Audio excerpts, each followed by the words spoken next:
தேவனே நான் ஓமதண்டையில் இன்னும் நெருங்கி சேர்வதே என் ஆவல் பூமியில்.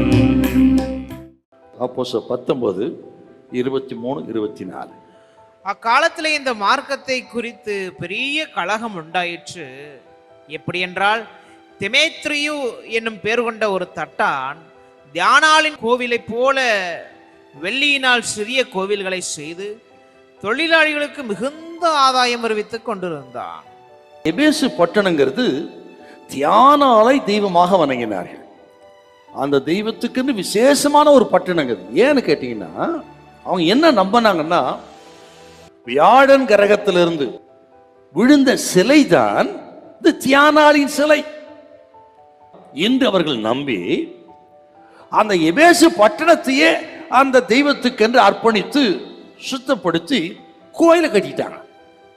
உலகத்தின் பல பாகத்திலிருந்து எபேசுக்கு வந்து அந்த தியானாலின் கோயில வணங்கிட்டு போறது வழக்கம். இப்ப அப்படி ஏராளமான ஜனம் வந்ததுனால அங்க இருந்தவங்க என்ன பண்ணான்னா, வெள்ளியினால் இந்த தியானால் கோயிலை போல சிலைகளை செய்து விற்பனை செய்ய ஆரம்பிச்சாங்க. அந்த தொழில் அமோகமா நடக்குது. திடீர்னு பாத்தீங்கன்னா அந்த வியாபாரம் கொஞ்சம் கொஞ்சமா டவுன் ஆகி நலிந்தே போய்விட்டு. இப்ப பாக்குறான, ஏன் நமக்கு ஆதாயத்தை வருவித்துக் கொண்ட தொழில் இப்படி ஆயிருச்சு, ஏன் அப்படி கெட்டு போச்சு, ஏன் நலிஞ்சு போச்சு என்று பார்த்தா, இதுக்கு காரணம் பவுல் என்கிற ஒருவன் வந்திருக்கிறான். அவன் ஜெபாலயத்தில் 3 மாசம் பிரசங்கம் பண்ணா, தரணுங்க அரங்கசாலையில் 2 வருஷம் பிரசங்கம் பண்ணா.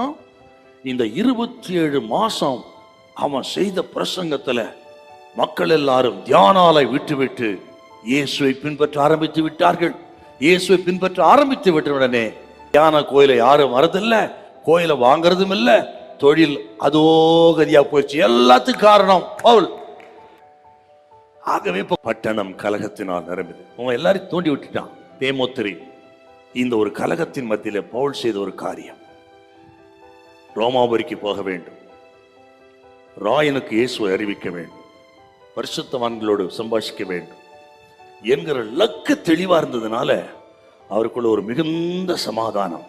அந்த சமாதானம் இருந்ததுனால தான் அந்த கலகத்தின் மத்தியிலும் அவர் உள்ளே போவதற்கு மனதாயிருந்தார். நான் சொல்றேன் உங்களுக்கு, ஆண்டவர் நமக்கு ஒரு திட்டங்கள், தீர்மானங்கள், லக்குகள், இவைகளிலே நாம் உறுதியா இருப்போம் என்று சொன்னால் எந்த கலகத்தின் மத்தியிலேயும் நல்ல சமாதானம் நமக்கு இருக்கும். கர்த்தர் சொல்றார், இன்னைக்கு ஒருவேளை நீங்கள் இப்படிப்பட்ட சூழ்நிலை இருக்கலாம், உங்களுடைய வாழ்க்கைக்கு கைகளின் பிரயாசத்துக்கு சாதகமற்ற ஒரு சூழ்நிலை இருக்கலாம். கர்த்தர் உங்களுக்கு சொல்ற வார்த்தை, இந்த சூழ்நிலையில் நல்ல சமாதானத்தை தேவன் உங்களுக்கு தருவார். ஹல்லேலூயா, ஹல்லேலூயா.